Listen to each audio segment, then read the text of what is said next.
नाज़रीन आदाब, अधूरे ख्वाब की इस खास पेशकश में आप सभी का खैर मकदम है। आज की कड़ी में हम बात कर रहे हैं उत्तर प्रदेश के एक ऐसे जिले की जो सियासी तौर से हमेशा सुर्खियों में रहता है। उत्तर प्रदेश के सबसे बड़े सियासी जमात यानी कांग्रेस पार्टी के रहनुमा भी इस जिले पर खास तौर से रहम करम करते रहे हैं। जी हां, हम बात कर रहे हैं उत्तर प्रदेश के जिले रायबरेली की। उत्तर प्रदेश की राजधानी लखनऊ से महज 70 किलोमीटर की दूरी पर वाक़ यह जिला आज़ादी के बाद से लेकर अब तक कितना विकास कर पाया है, इस बात को हम जानने की कोशिश करेंगे। साथ इस बात को भी जानेंगे कि आखिर रायबरेली में अगर विकास नहीं हुआ तो क्यों नहीं हुआ। पेश हमारी खास रिपोर्ट। रायबरेली का नाम राजनीतिक गलियारों में काफी मशहूर है। गांधी परिवार से इस जिले का काफी ताल्लुक रहा है। मौजूदा वक्त में भले ही सोनिया गांधी यहाँ की सांसद हैं, लेकिन आजादी के बाद से अभी तक रायबरेली जिले का उतना विकास नहीं दिखाई देता है जितना होना चाहिए था। 17 साल इंदिरा गांधी प्रधानमंत्री रही, 9 साल सोनिया गांधी जी रही, और हालात तो आप आए होंगे तो सड़कों के देख रहे हैं क्या होगा। यहाँ तो सोने की सड़कें होनी चाहिए साहब। कारोबारी लिहाज से अब इस जिले में नामी ग्रामी कंपनियां आ रही हैं। वैसे तो यहाँ पर लोग ज्यादातर मेहनतकश हैं जो छोटे छोटे व्यवसाय करके अपना जीवन यापन कर रहे हैं। हिंदुस्तान के किसी भी कोने में आप रायबरेली जिले का नाम ले लें, आप इसके वजन को खुद ब खुद महसूस कर लेंगे। हिंदुस्तान का हर आदमी इस जिले को गांधी फैमिली से जोड़ करके देखता है, लेकिन जब यहाँ के मुसलमानों की बात होती है तो यहाँ पर हालात बहुत ज्यादा अच्छे दिखाई नहीं देते हैं। गांव और शहर में मुसलमान परेशान हाल है। मजबूरी में यहाँ का मुसलमान मजदूरी, बीड़ी के कारोबार और दूसरे लघु उद्योग से जुड़ करके अपनी रोजी रोटी चला रहा है। रायबरेली में मुसलमानों की आबादी करीब 11.84% है। मुख्य रूप से यहाँ का मुस्लिम वर्ग बीड़ी, सिलाई और सुनारी के काम से जुड़ा हुआ है। एक लंबे अरसे से ये लोग इन्हीं कामों को कर रहे हैं। हम बीड़ी बनाते हैं, 15-20 रुपए का काम होता है।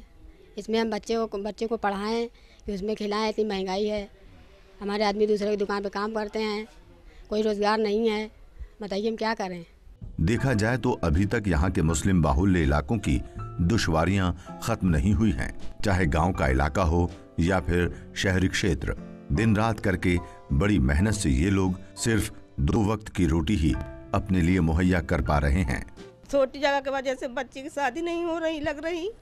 कोई आता है तो छोटी जगह देख के वापस चला जाता है, तो हम कहाँ पाएँ इतना पैसा, तो बड़ी जगह बनाएं।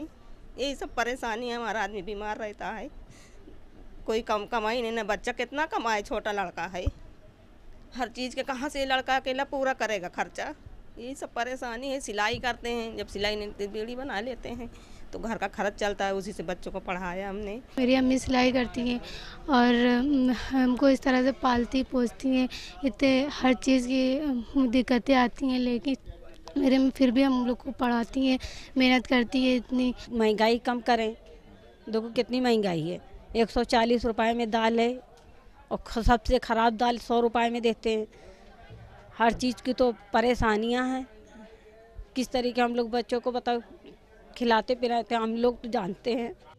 जानकारों का मानना है कि आजादी के बाद से अब तक यहाँ के अल्पसंख्यक वर्ग की कोई खास बेहतरी नहीं हो पाई है। पिछली सरकारों ने भी कोई ध्यान नहीं दिया।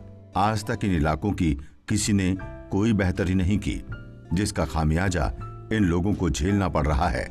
सुविधाओं के नाम पर यहाँ सब शून्य ही दिखता है। आजाद नगर का इलाका मुस्लिम बाहुल्य है। यहाँ बुनियादी सुविधाओं का जबरदस्त अभाव है। आजाद नगर के लोग सरकारी कामकाज और यहाँ के क्षेत्रीय नेताओं से काफी नाराज हैं। बिजली का बिल का हिसाब है, बिजली मीटर लगा दिए, इस कदर का ज़्यादा से ज़्यादा बिजली बिल आ रहा। गरीब आदमी अपना पेट भरे कि बिजली बिल दे। इतना ज़्यादा बिजली का बिल आ गया कि पूछिए ना। 11 हज़ार 12 बहुत महंगाई। इस कदर हम बहुत परेशान हो गए। गरीब आदमी बेवा हैं, एक बच्चा हमारा कमाता है, बताइए 4000 रुपया तनख्वाह पाता है, उसमें हम खाएंगे पेट भरेंगे कि हम बिजली का बिल इतना ज़्यादा देंगे। इस इलाके में सड़क, बिजली, पानी की काफी दिक्कतें हैं जो एक लंबे अरसे से बनी हुई है। यहाँ की महिलाएं चाहती हैं कि इनके इलाके में स्कूल बने और महिलाओं के लिए ऐसे सेंटर स्थापित किए जाएं जिससे कुछ रोजगार भी हासिल हो सके। जिस हिसाब से सोनिया गांधी का ये क्षेत्र है, उस हिसाब से यहाँ कोई कार्य नहीं होता है। और मैं ये चाहती हूँ कि जैसे मिडिल क्लास के बच्चे हैं, उनके लिए गवर्नमेंट स्कूल होना चाहिए, तो उस हिसाब से यहाँ स्कूल नहीं है। जो बच्चे फालतू में खेला करते हैं, टहलते रहते हैं, उनके लिए एक स्कूल अच्छा सा होना चाहिए। यहाँ ना सफाई होती है, ना नाली बनती है, ना रोड बनता है, कुछ बनता ही नहीं, कोई विकास ही नहीं हो रहा है। सोनिया गांधी का क्षेत्र रहने से क्या फ़ायदा है? ना कोई औरतों का कोई विकास हो रहा है कि जो जाहिल औरतें हैं उनके लिए स्कूल खोला जाए, या जाहिल औरतों के लिए, अनपढ़ औरतों के लिए कोई हुनर के लिए कोई काम होना चाहिए, कोई फैक्ट्री होनी चाहिए। इस सब के लिए कोई विकास ही नहीं। सोनिया गांधी के रहने से क्या फ़ायदा है? कम से कम नहीं तो 60-70 साल हो गए हमको यहाँ पे बस रहते हुए हम लोगों को, मगर वही दिक्कत वही थे कि आज तक हमको बुढ़ा गए, हमको सुकून नहीं मिला। गंदगी ज्यादा होने से यहाँ आए दिन बीमारियां फैल रही हैं, जिससे लोग काफी परेशान हाल हैं। इसके लिए प्रशासन को गंभीरता से इन इलाकों की बेहतरी के लिए कोई ठोस उपाय करने की जरूरत है। भैया नाली हम लोग की जो है बहुत ज़्यादा परेशानी है। नाली पानी भरा रहता है, मकान के अंदर पानी आता है और सारे मकान सब बिल्कुल बेकार हैं, पानी बैठ रहे हैं, बच्चे गिरते हैं, चोटाते हैं। अब हम लोग कहाँ तक नाली साफ करवाएं, कहाँ तक पैसे देते रहें? गंदगी बहुत है, बीमारियां ज़्यादा हो रही हैं, डेंगू भी बहुत है, मच्छर भी बहुत है। यहाँ कोई सफाई का सुविधा नहीं है और परेशानी यहाँ हम लोग राड़ बेवा औरत हैं, यहाँ पे बताइए हम कैसे खाएं? कोई कमाई का जरिया नहीं है। पूरे हिंदुस्तान की सियासत को तराजू के एक पलड़े में रखा जाए और दूसरे पलड़े में अगर रायबरेली को रखा जाए तो हर कोई रायबरेली में ही रुचि लेता है। लेकिन इस शहर की सबसे बड़ी बदकिस्मती यही है कि दशकों के बाद भी यहाँ पर विकास नहीं हो पाया है।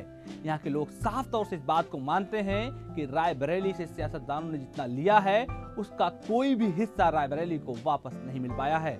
हालांकि बहुत सारी मल्टीनेशनल कंपनियां रायबरेली में काम कर रही हैं, लेकिन लोकल स्तर पर अभी भी बेरोजगारी बहुत ज्यादा है। प्रोग्राम में वक्त हो गया छोटे से ब्रेक का।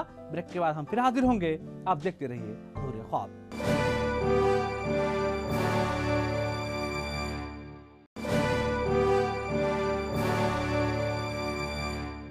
ब्रेक के बाद ख्वाब प्रोग्राम में आप सभी का एक बार फिर से खैर मकदम है। रायबरेली में विकास की परिभाषा अगर ऊंचे लोगों से जोड़कर देखी जाती है तो इस बात में कोई शक नहीं है कि रायबरेली ने विकास किया है। लेकिन यही विकास की परिभाषा अगर गरीब लोगों से जोड़कर देखी जाए तो रायबरेली में अभी भी बहुत कुछ किए जाने की जरूरत है। गांव और शहर का अगर सर्वे कराया जाए तो अभी भी वहां पर हालात बहुत ज्यादा खराब हैं। मुसलमान मूलभूत सुविधाओं के मामले में बहुत पीछे है और खास तौर से रोजगार के मामले में अभी भी मुसलमान खुद को ठगा सा महसूस करता है। रायबरेली अमेठी के बीच में स्थित है जायस कस्बा। ये इलाका मुस्लिम बाहुल्य क्षेत्र है। यहाँ का ज्यादातर मुसलमान बीड़ी बनाने के काम में लगा हुआ है। छोटे छोटे घरों के तंग कमरों में यहाँ की महिलाएं बीड़ी को तैयार करती हैं, जहाँ पर काम करना भी मुश्किल होता है। बीड़ी बनाकर भी ये लोग अपना गुजारा नहीं कर पा रहे हैं, क्योंकि जो पैसे मिलते हैं वो बच्चों की पढ़ाई और दूसरी जरूरी चीजों में खर्च हो जाते हैं।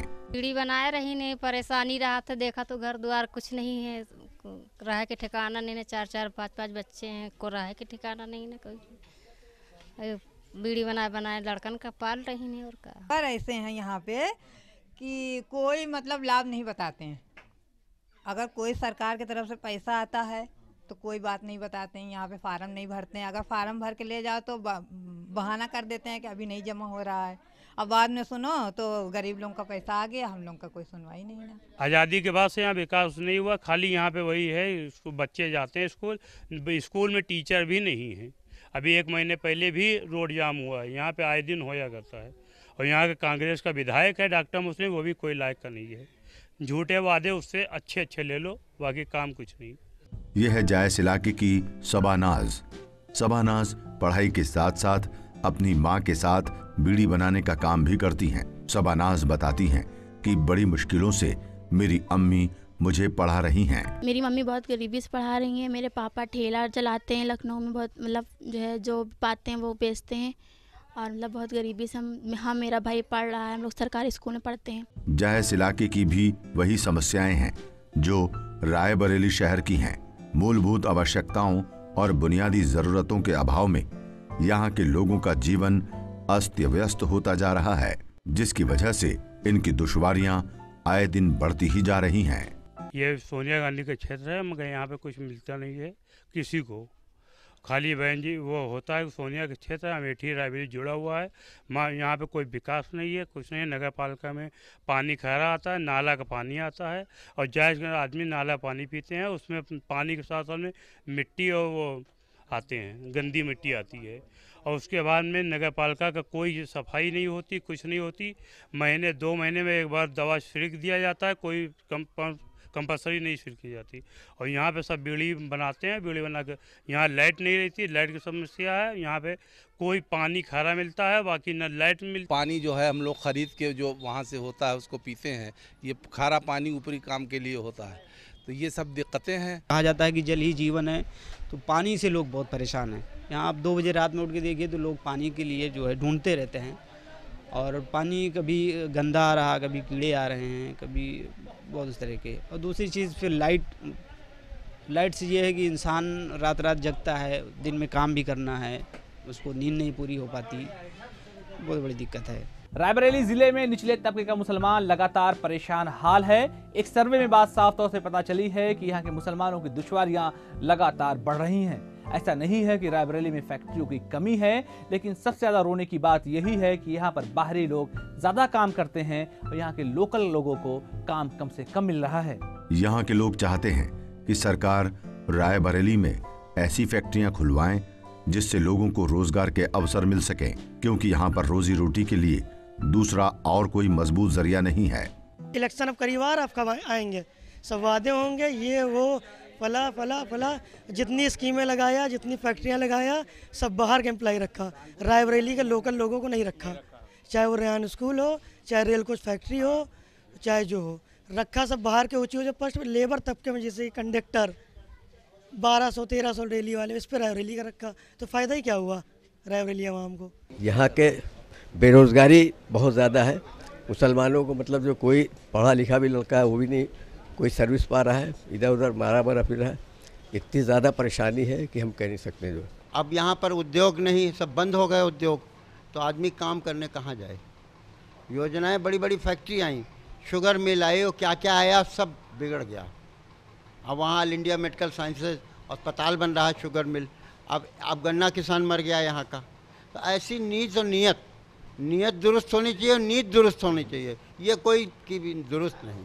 सर्वे करने से ये बात साफ हो जाती है कि यहाँ के मुस्लिम बाहुल्य इलाकों की स्थिति बेहतर नहीं है। शैक्षिक और आर्थिक रूप से यहाँ का मुसलमान अभी भी बहुत पिछड़ा हुआ है। सरकार को इन इलाकों की बढ़ती मुश्किलों को दूर करने के लिए कोई ठोस उपाय जरूर करने चाहिए। यहाँ पे लड़कियों की सबसे ज़्यादा दिक्कत है कि लड़कियों को पढ़ने के लिए विद्यालय होना चाहिए, डिग्री कॉलेज होना चाहिए, और आगे के लिए कुछ हम लोग को काम धंधा होना चाहिए ताकि हम लोग पढ़ाई के बाद कुछ कर सकें आगे। रायबरेली रेल कोच इतना बड़ा कारखाना खुला है, मेरा ख्याल कम से कम 15,000 करोड़ का होगा। रायबरेली का 200 आदमी नहीं, तो आपकी ऐसी योजना से क्या फ़ायदा, कोई लाभ नहीं, किसी को लाभ नहीं। ITI बंद होने की कगार पर है। इंडियन टेलीफोन इंडस्ट्री यहाँ चल रहा है, अब भूखमरी की कगार पर आ रहा है। यहाँ का वर्कर 4,000 वर्कर है, पहले 10,000 वर्कर था। तो ये सब हालात हैं, इन हालातों से ये जूझ रहा है रायबरेली। उत्तर प्रदेश के 13 स्मार्ट सिटी शहरों में से रायबरेली का भी नाम शामिल है, लेकिन सबसे बड़ा सवाल यही है कि जब तक सभी लोगों का विकास नहीं होगा तब तक रायबरेली स्मार्ट सिटी कैसे बनेगा। कागजों पे हालांकि सब कुछ बहुत ज्यादा आसान होता है, लेकिन मौजूदा हालात इतना ज्यादा बदतर हैं कि अभी भी सुधार की गुंजाइश बिल्कुल नहीं है। और खासतौर से रायबरेली का मुसलमान शैक्षिक और आर्थिक रूप से इतना पिछड़ा हुआ है कि केंद्र और राज्य सरकारों को इस बात पर खास तौर से गौर करना होगा कि रायबरेली का विकास कैसे किया जाए। प्रोग्राम में वक्त हो गया एक और छोटे से ब्रेक का। ब्रेक के बाद हम फिर हाजिर होंगे। आप देखते रहिए अधूरे ख्वाब।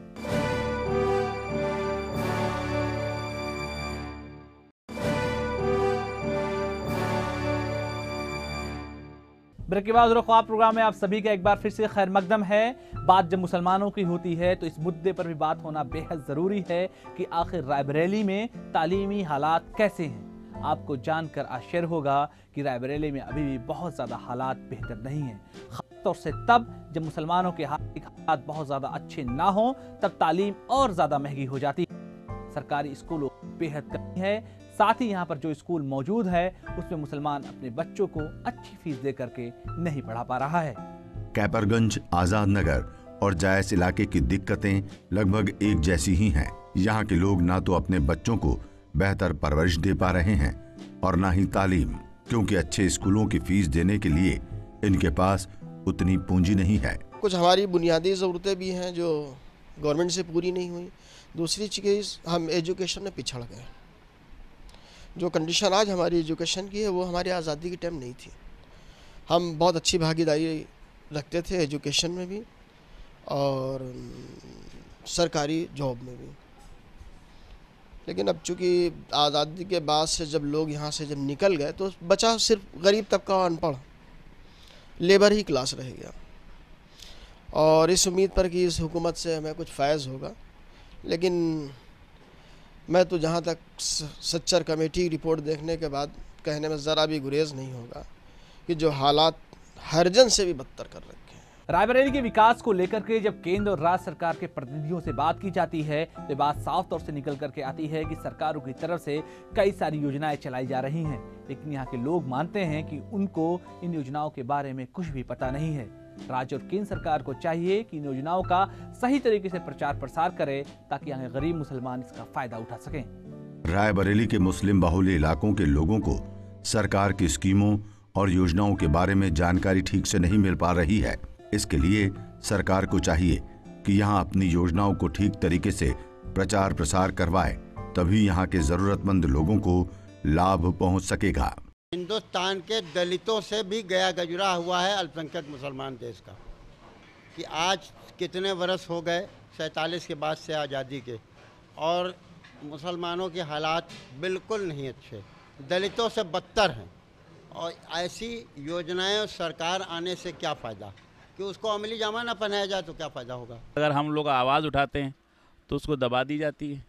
यहाँ तक कि हम लोग अपने बेवाओं की जो योजनाएं होती हैं उसको लाभ पहुँचाना चाहें तो इतने वो कानून बता देते हैं या उतनी उसमें प्रक्रिया बता देते हैं कि उनको उसका लाभ नहीं मिलता, बेचारे वो अपने घर पे बैठ जाते हैं चुपचाप। पॉलिसी लागू करने वाले लोग अच्छे नहीं हैं। सबको अपनी जिम्मेदारी का एहसास ना हो करके, देशभक्ति नहीं है, हम दूसरे अल्फाज में कह सकते हैं सबको जेब भक्ति है। ये लोग सबकी जेब तलाशते हैं, जिसकी जेब में नोट देखते हैं उनको हर चीज़ आसानी से मुहैया हो जाती है। अभी आप लोन लेने जाइए आपको नहीं मिलेगा। अभी कोई पैसा वाला होगा उसको आप 2 लाख के जगह वो 10 लाख देने को तैयार हो जाएंगे।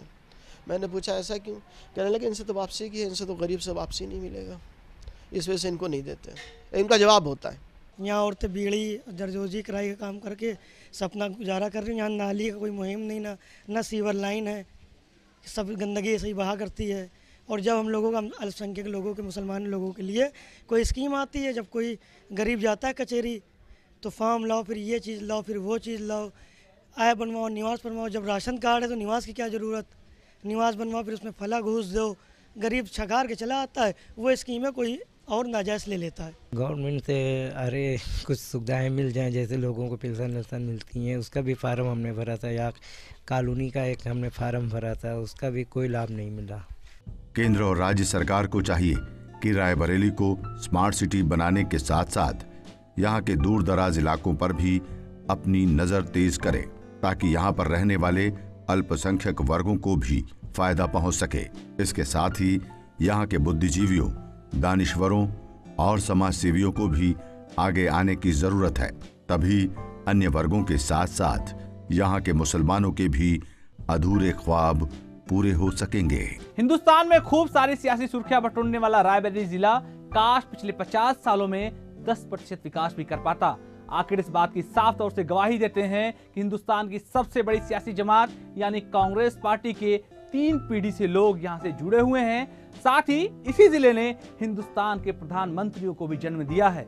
लेकिन हैरत की बात है कि रायबरेली जिला अभी भी इस बात का इंतजार कर रहा है कि यहाँ पर विकास हो। यहाँ के बुद्धिजीवी, यहाँ के मुसलमान, यहाँ के पत्रकार, हर कोई सोचता है कि जब तक रायबरेली का विकास नहीं होगा तब तक यहाँ के मुसलमानों के अधूरे ख्वाब पूरे नहीं होंगे। आज के लिए बस इतना ही। हमें हमारी पूरी टीम को दीजिए इजाजत। अगले हफ्ते फिर मुलाकात होगी मुसलमानों से जुड़े हुए किसी और मुद्दे के साथ।